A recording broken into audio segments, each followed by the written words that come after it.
안녕하세요. 쓰리브루즈 셋째 용령입니다. 제가 이번 영상은 저희 스태프들과 그리고 출연진 선생님들의 이제 Q&A 질문을 통해서 인터뷰를 한번 영상에 담아보려고 해요. 그럼 한번 다 같이 가볼까요?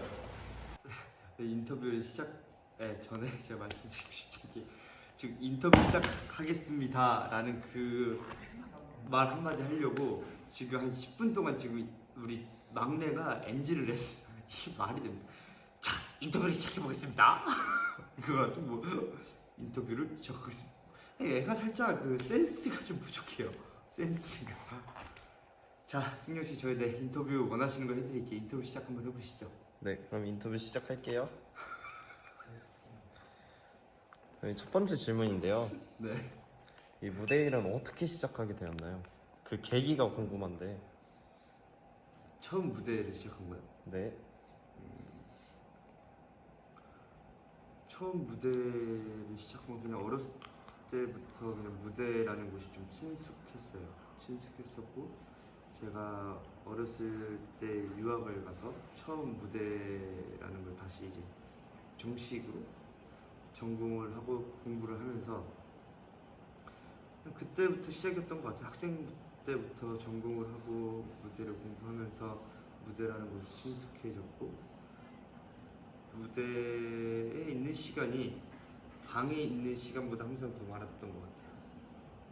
그러다 보니까 자연스럽게 이렇게 속하고 싶은 것도 무대였고 내가 앞으로 해야겠다 하고 싶다라고 생각하는 것도 무대였었고 그냥 정말 어떤 특별한 계기 어떤 작품을 봤는데 그게 너무 멋있어서 와 나도 무대를 해 이런 막 드라마적인 그런 건 없고 그냥 익숙하고 자연스러워서 그냥 들어오게 된 것 같아요. 두 번째 질문인데요. 너무 어색해. 나보다 더 어색해. 그 질문하시는 우리 막내분이 아니 기자분이라 해드릴까요? 더 어색하세요. 두 번째 질문 들어갑니다. 네, 더 어색해요. 들어갈게요. 네. 무대 일 하면서 가장 기억에 남거나 뭐 그런 사건들이 있었나요? 기억에 남는 건 다 기억에 남죠. 어떤 무슨 사건을 말하는 겁니까? 가장 제가 기억에 영어로 남는. 질문해야 되겠어요. 가장 기억에 남는. 가장 기억에 남는 거요? 그 당연히 기억에 남는 거는 무대 사고가 났을 때죠. 무대 사고가 났을 때인데 저희 무대는 팀으로 이루어져 있잖아요. 우리는 어떤 무대 팀이다라고 해서 우리 팀원 중 한 명 혹은 뭐 우리 크루분들 중에 한 명이 실수를 해도 그건 다 공동 책임이에요. 그런데 이제 우리 막내죠. 질문을 해주신 막내. 그 혹시 제가 생각하는 그 사건 맞죠? 맞습니다. 그 사건입니다. 그러니까 어떻게 된 거냐면 당연히 이제 출연진 분들이 이제 무대에서 사용하시는 세트라든지 소품이 있으시면 저희가 이제 셋업부터 이제 관리를 하기 시작을 해요. 하는데 뭐 다 좋았어요. 셋업부터 관리 뭐 다 좋았는데 이제 공연이 시작돼요. 이제 전환하는 과정에서 이게 소극장의 단점인 거죠. 그 소극장에서 관객분들이 이제 중간 퇴장을 하시려고 암전 상황에서 나가시는 도중에 우리 크루들이 이제 전환을 해야 되는데 전환을 하려고 이제 승용이가 들어오는 상황이 있어. 소품을 들고.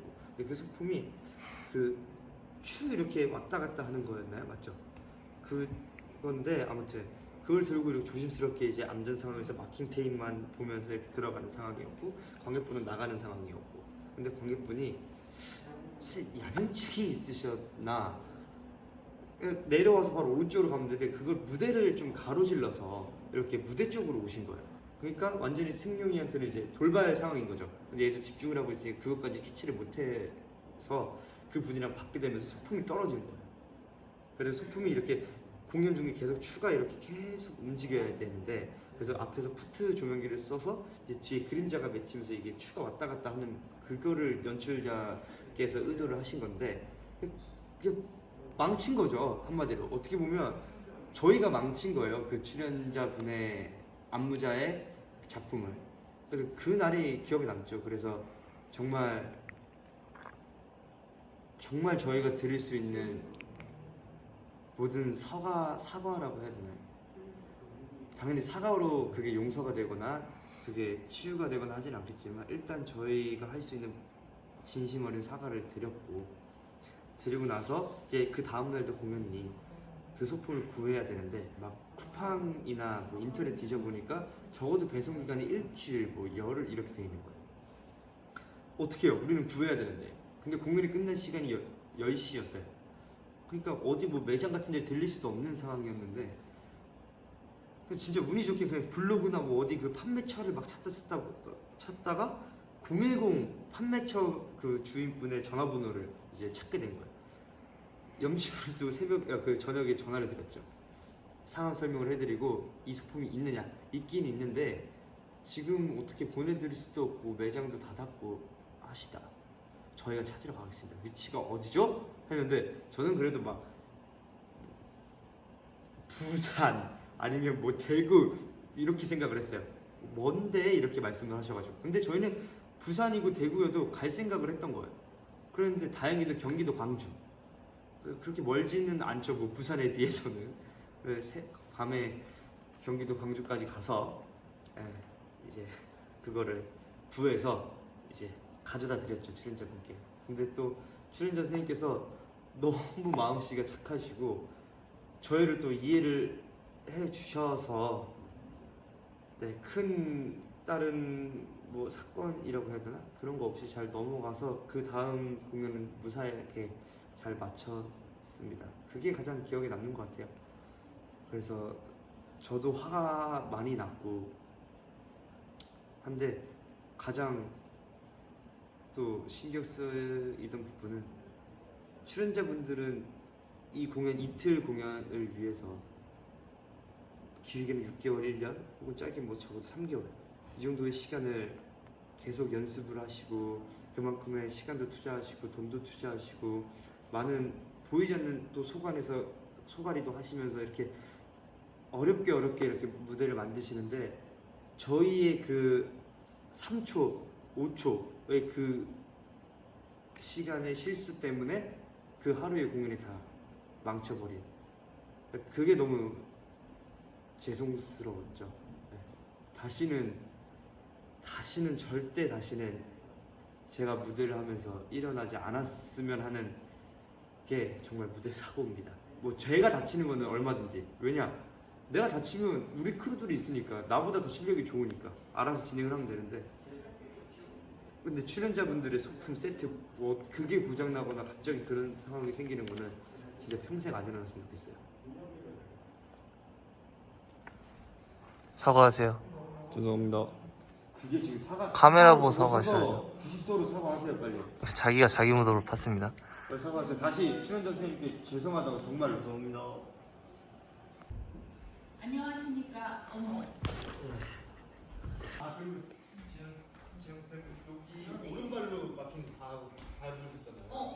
오른발이 밟으라며 어제. 그것도 괜찮은데. 오른발을 일부러 밟았는데. 그래도 여기서 나오셔서 못 갔잖아. 그리고 오시는 거 봤어요. 근데 거기보다 조금 더 들어가셔도 괜찮은 것 같긴 해요. 왜냐면 저는 딱 썼던데 지금 한번 보시겠어요? 제가 예를 들어서 오른발로 밟아 선생님 동작선 여기서 이렇게 나오시잖아요. 그래서 살짝 근데 네가 오른발에서 그냥 오른발밖에 안 했지 바보야. 이거를 선생님께서 오른발이 되겠다 하고 제가 생각 더못 따랐던 거예요. 오케이. 그렇습니다. 내가 봤는데. 네, 안녕하세요. 선생님 자기소개 간단하게 부탁드리겠습니다. 네, 저는 창무의 예술감독 최지연입니다. 이렇게 인터뷰에 응해주셔서 너무 감사드리고요. 일단 저희가 간단하게 몇 가지 질문을 드릴 텐데, 첫 번째로는 선생님께서 지금 이렇게 무용가가 되시기로 마음 먹게 된 계기가 있을까요? 춤 시작은 아마 내가 4살 반 정도 때부터 엄마 손잡고 가서 이제 시작을 했는데, 중학교 1학년 때였나 보다. 1학년 때 부산 시립무용단 공연을 부산 시민회관에서 보게 됐어요. 그때 내가 저 무대에서 쓰지 않으면 이런 생각을 하니까 못 견디겠는 거예요. 그때도 계속 무용을 하고 있었을 때였었는데 취미로. 그래서 그때 다시 집에 가서 전공을 하겠다. 전공을 하겠다. 그래서 시작한 것 같아요. 그러시고 그러면 이제 선생님께서 이제 어렸을 때부터 무용수로 이렇게 활동을 하시면서 선생님께서 생각을 하시기에 무용수들이 가장 듣기 좋아하는 말 이게 따로 있을까요? 춤 잘 추네. 단순하게 춤 잘 추네. 어떤 작품의 뭐 내용이 좋았네, 뭐 드라마가 좋았네라기보다 그건 나중에 뭐 작품을 올렸을 때 그 작품에 대한 평이 있지만 무용수로서는 뭐 춤추는 사람으로서는 야 그 사람 참 춤 잘 추더라. 이게 제일 듣기 좋았던 소리인 것 같아요. 그리고 또 마지막으로 이제 또 선생님 춤이라는 하나의 또 그거를 가지고 계시는데 선생님만의 춤을 이제 한 마디로 혹은 한 문장으로 표현한다면 어떤 의미를 부여하면서 표현할 수 있을까요? 춤은 내게 있어서 굉장히 매혹적인 거. 그래서 그 매력에 빠져가지고 내가 그걸 놓지 못하는 거 평생. 그리고 보통 이제 일반인들이 무용수나 이렇게 봤을 때 항상 궁금해하는 요소들을 제가 몇 개를 뽑았는데 첫 번째가 보통 한국 무용수라고 하면 이렇게 머리를 쫙 붙이시잖아요. 그거는 이제 어떤 스프레이를 뿌리시는 건가요? 스프레이를 뭐 뿌려서, 그러니까 그게 한국 무용수에서 전통하시는 분은 아마 그런 거를 바르시는 것 같고, 창무회처럼 어떤 자기 색깔을 가진 컨템포러리를 하는 경우에는 또 이렇게 흩날리는 거를 또 굉장히 그 작품을 하기 때문에 머리에 뭘 바르고 이렇게 하지는 않는 것 같아요. 그러시구나. 그럼 각 파트마다 이렇게 또 머리 스타일 같은 게 고정적으로 어떤 자기만의 색깔들이 있는 것 같아요. 그러시고 이제 보통 극장에 이제 작품을 하나 무대에서 올리게 된다면 여러 뒤에서 계신 스태프분들이 계신데 예를 들어서 뭐 무대 감독이나 혹은 조명 감독님이 없이 무대를 진행한다라고 했을 때는 어떤 그 참사가 올까요? 보통 무용수들은 현재 활동하시는 분들께서도 무대 감독이 무슨 일을 정확히 하는지 모르시는 분들도 많은데 선생님께 이제 무대 감독, 무대 스태프들은 어떤 의미를 갖고 있는지 작품을 총괄 진행하고 지휘할 수 있는, 그러니까 실수나 어떤 완벽함이 모자르지 않게끔 진행해 주시는 분이시죠. 없으면은 안무자가 그것까지 다 신경 써주실 수도 없고, 조명 감독도 조명이 없이 무대에 올라간다는 거는 또 하나의 총체적인 작품이 이루어질 수 없는 거고, 또 조명이 그 작품을 얼마나 더 돋보이게 할 수 있는 어떤 그런 이야기들을 담고 있으니까. 그리고 무대 감독은 무대 전반적인 지휘 아래 체계적으로 작품을 끌고 갈 수 있는 사람이기 때문에 모두가 다 한 스텝이 한 작품을 위해서 하나가 돼야 된다라고 생각하고 있죠. 감사합니다. 이렇게 인터뷰 응해주셔서 너무 감사드립니다. 남은 공연 화이팅 부탁드리겠습니다. 네, 화이팅! 감사합니다. 네, 안녕하세요. 이렇게 인터뷰 응해주셔서 너무 감사드리고요. 간단하게 선생님 자기소개 한 번만 부탁드리겠습니다. 저는 창무에 오랫동안 몸을 담고 있는 창무의 상임 안무가 김미선입니다.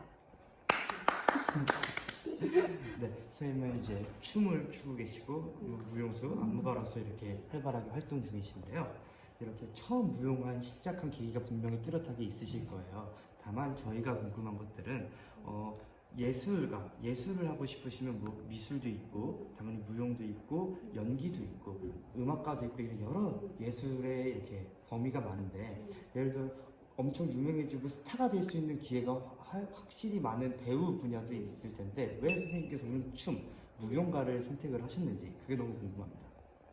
일단은 워낙 성격이 성향적으로 되게 내성적이고 외향적이지 못한 어떤 성격을 가지고 있었는데 춤은 일단은 말하는 걸 내가 너무너무 그때는 어려워하고 막 힘들어하고 막 그랬었다가 이 춤을 통해서 그래도 나의 어떤 감정을 표현할 수 있고 뭐 암묵적으로 뭐 내가 하고 싶은 감정을 다 이렇게 나타낼 수 있는 게 춤이라는 걸 생각하고 뭐 다른 것도 뭐 음악도 해보고 여러 시도를 해봤지만 나한테 춤이 맞구나 이게 내 안에 모든 걸 다 표출해낼 수 있는 어떤 계기가 됐던 어떤 그런 기억으로 시작을 하게 됐어요.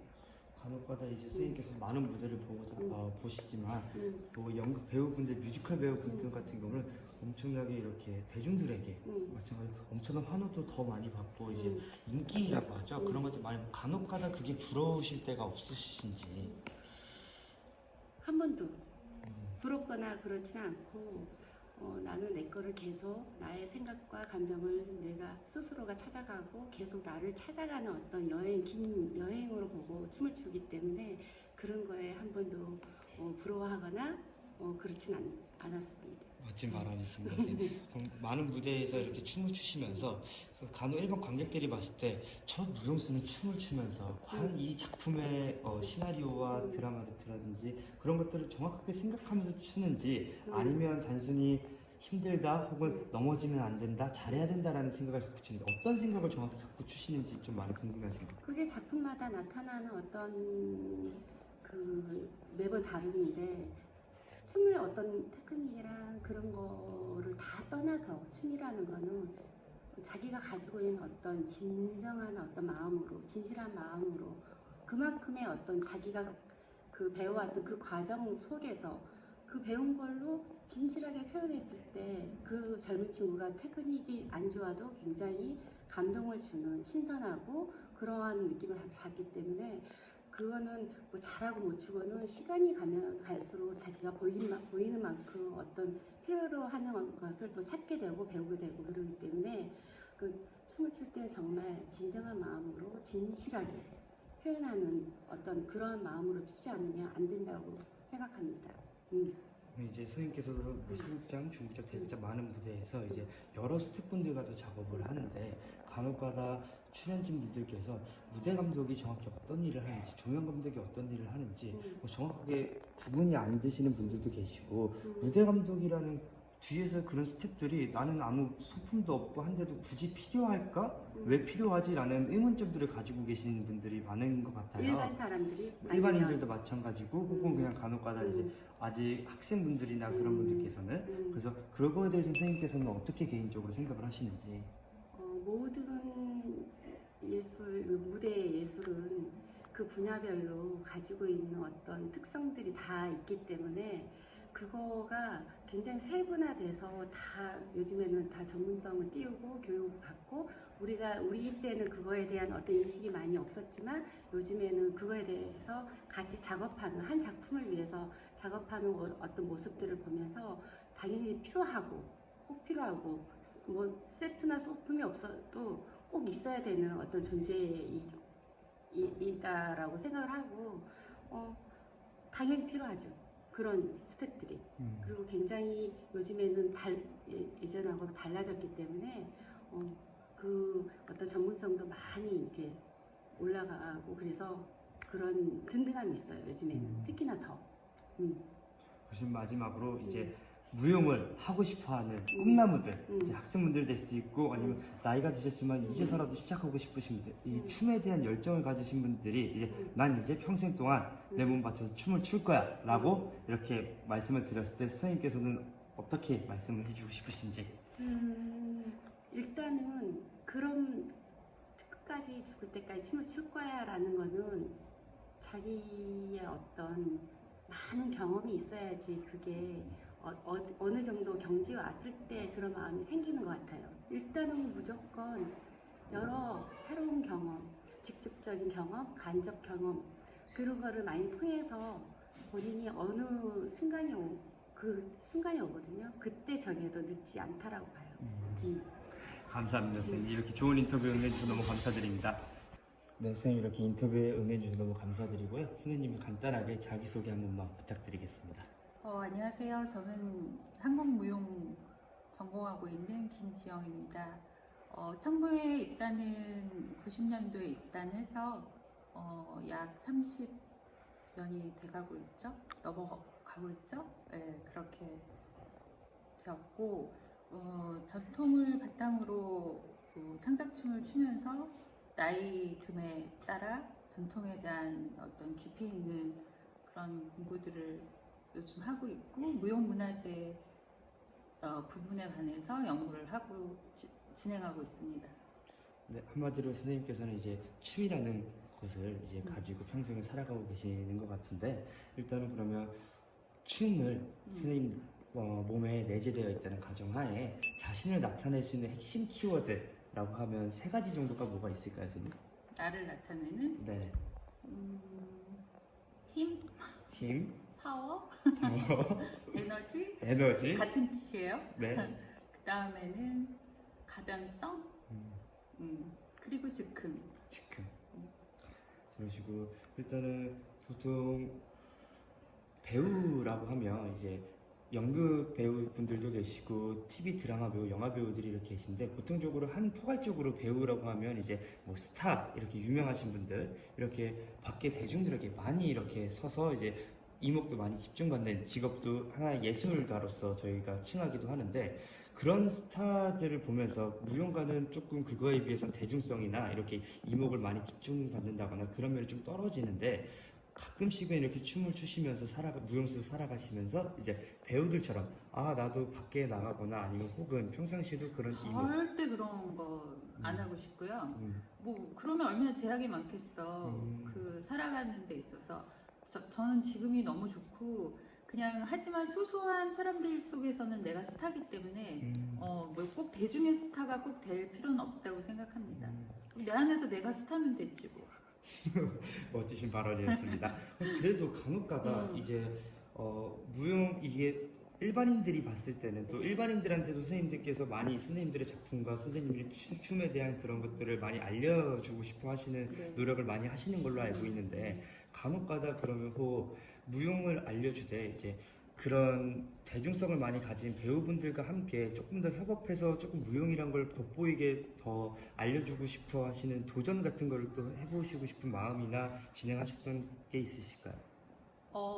일단은 뭐 소소하게는 그 뭐 배우를 지망하는 그런 학생들이나 내지는 좀 새롭게 시작하는 신인 배우들 그런 사람들이 이제 춤하고의 작업을 위해서 그리고 자신의 어떤 몸의 움직임 이런 거를 위해서 뭐 그 부탁을 받거나 그러면 이제 그런 걸로 같이 작업을 한다거나 그리고 그 사람의 어떤 캐릭터를 뽑아주는 그러니까 움직임으로 자기가 분석해낸 어떤 거를 그러면 그런 캐릭터는 어떤 움직임으로 해야 할까 이런 것들은 뭐 협업을 많이 해왔었고 지금도 그런 거에 관심이 있고 그리고 우리 춤에도 분명히 뭐 그 탈춤이라든지 아니면 굿 속에서도 그 캐릭터들이 다 있었거든요. 근데 이제 그런 것들이 꼭 지금에 와서는 어떤 기방 문화처럼 딱 고정된 것만 있거든. 그러니까 그런 걸 찾아 나가면서 뭐 아주 멀리 있는 게 아니라서 그런 거는 계속적으로 하고 싶죠. 그리고 또 나의 화두이기도 하고. 요즘 이제 또 춤의 기본이라는 게 뭐 여러 가지로 칭할 수 있겠지만 선생님이 생각하시기에 기본은 나에게 기본은 수련이에요. 그러니까 나를 닦는 일. 그러니까 뭐 다. 그러니까 마음 공부도 되게 중요하고 몸 공부에 있어서는 나를 찾는 거. 그러니까 내 안에서의 몸. 그러니까 뭐 소위 말하는 뭐 저는 무용가로서 좀 그 바람직한 몸은 아니지만 내가 가진 몸으로서는 분명하다는 걸 내가 인식하고 있고 내 몸을 어떻게 써야 한다는 거는 전 알거든요. 그러니까 그런 공부가 중요한 거라고 저는 생각해요. 그렇기 때문에 그러니까 기본이라는 게 나의 몸을 알고 내 몸을 어떻게 쓸 것인가 거기에 어떤 마음을 담아야 되느냐 그게 기본인 것 같아요.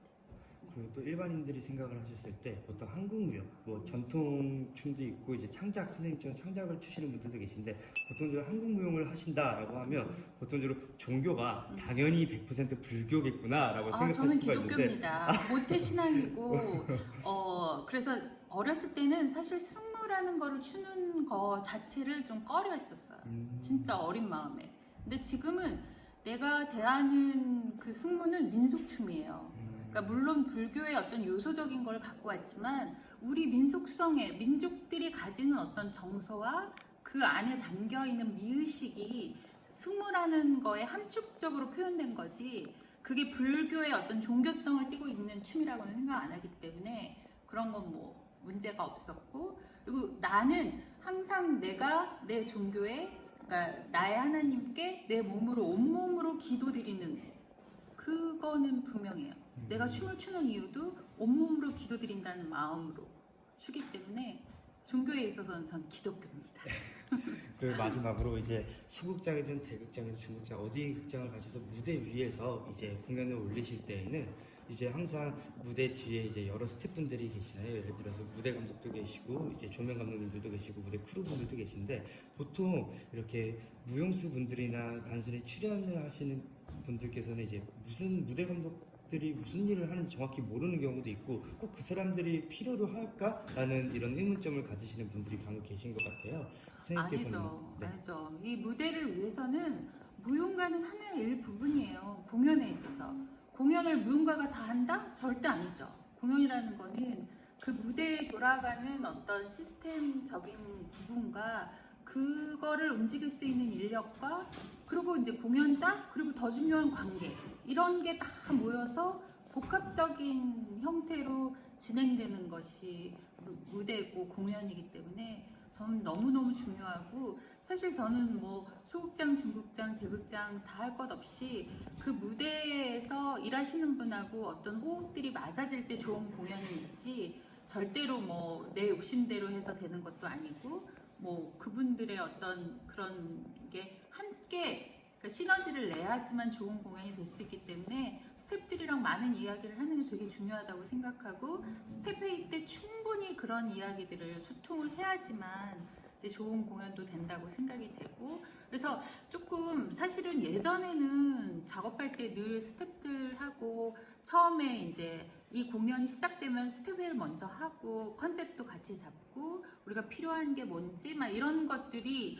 좀 됐는데 요즘은 좀 너무 분업화되다 보니까 그냥 요구사항만 전달하는 그리고 뭐 그 스태프들이 생각하고 있는 아이디어나 이런 것도 되게 많은데 그런 것들을 같이 하지 못하는 거가 요즘은 좀 대세인 것 같아요. 그래서 좀 아쉽기도 하고 옛날에는 정말 밤새워 가면서 그런 공연을 위해서 같이 토론하고 막 싸우기도 하고 그러면서 부딪혔던 그런 감정들을 또 뭐 디플이나 이런 데서 또 풀어지기도 하고 그래서 그 다음 공연을 또 약속하고 뭐 이런 그래서 어떻게 보면 스텝이 그냥 나의 삶의 공연 문화랑 그 스텝들이랑 계속 같이 가는 그런 거죠.